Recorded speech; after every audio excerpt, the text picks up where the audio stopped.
के तपाईहरुले पनि कहिले दाहिने आँखा फरफराउने कहिले देब्रे आँखा फरफराउने जस्तो समस्या छ र तपाईले सोचिरहनु भएको छ कि दाहिने आँखा फरफराउँदा राम्रो हुन्छ देब्रे आँखा फरफराउँदा खराब हुन्छ। इफ तपाईहरुले यस्तो सोचिरहनु भएको छ भने तपाईहरु भरमा बस्नु भएको छ। यो भिडियो अन्तिमसम्म हेर्नु होला, तपाईकै लागि हो। यस्तो समस्याले चाहिँ हामीले मेडिकल टर्ममा मायो कामिया भन्छौं। मायो भनेको मसल्स अनि कामिया भनेको काप्नु। अब अर्को भनेको एउटा हेमिफेसियल स्पाज्म हुन्छ, जुन चाहिँ के हुन्छ भन्दाखेरि हाम्रो फेसको जुन आधी भाग छ नि पुरै कापिरहन्छ। यो निधार पनि, यो आइब्रो, यो आँखा, यो गाला, यो आधी फेस पनि कापिरहन्छ। माइकोमियामा के हुन्छ भन्दाखेरि हाम्रो आँखाको वरपर मात्र कापिरहन्छ र हेमिफेसियल स्पाज्ममा पुरै यति जुन फेस छ नि हाम्रो आधी अनुहार पुरै कापिरहन्छ। अब कसैलाई चाहिँ अब धेरै नै अप्ठ्यारो हुन्छ भने यसको लागि चाहिँ बोटक्स इन्जेक्सन आउँछ।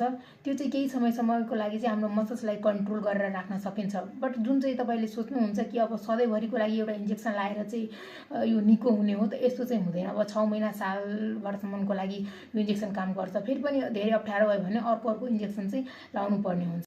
कहिले दाहिने आँखा फरफराउने कहिले देब्रे आँखा फरफराउने जस्ता समस्याहरू खास गरेर अब जो मान्छे 4-5 घण्टा मात्र सुत्छ, पानी धेरै खाँदैन, केही कुराको धेरै नै चिन्ता लिन्छ, भरदिन घरभन्दा बाहिर काम गर्यो, धुपहरुमा डस्टहरुमा, अब कोही मान्छे लामो समयसम्म कम्प्युटर वर्कहरु गरिरहन्छ बिना चस्माको, त्यस्तो मान्छेमा चाहिँ यस्तो समस्याहरू। यो समस्याबाट समाधान हुनको लागि चाहिँ तपाईहरुले आफ्नो लाइफस्टाइल चेन्जेस गर्नुपर्ने हुन्छ।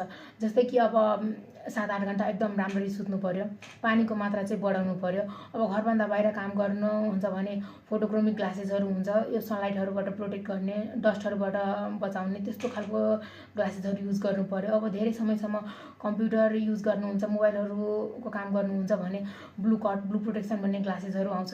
त्यस्तो ग्लासेसहरु चाहिँ को समाधान हामीले गर्नुभन्दा पनि तपाईहरुले आफै गर्नुभयो भने एकदम चाँडै हुन्छ। किन भन्दाखेरि अब आँखा सुखा नरहोस् त्यसको लागि चाहिँ हामी लुब्रिकेटिङ आई ड्रप मात्र दिने हो। बट जुन लाइफस्टाइलमा चेन्जेस ल्याउनु पर्ने जस्तै कि अब 7-8 घण्टा सुत्नुपर्ने, धेरै पानी खानुपर्ने, घरभन्दा बाहिर जाँदाखेरि प्रोटेक्सन ग्लासेसहरु युज गर्ने, त्योहरु जति छिटो तपाईले चेन्जेस ल्याउनु भयो भने त्यति छिटो समस्याको समाधान हुन जान्छ। Thank you.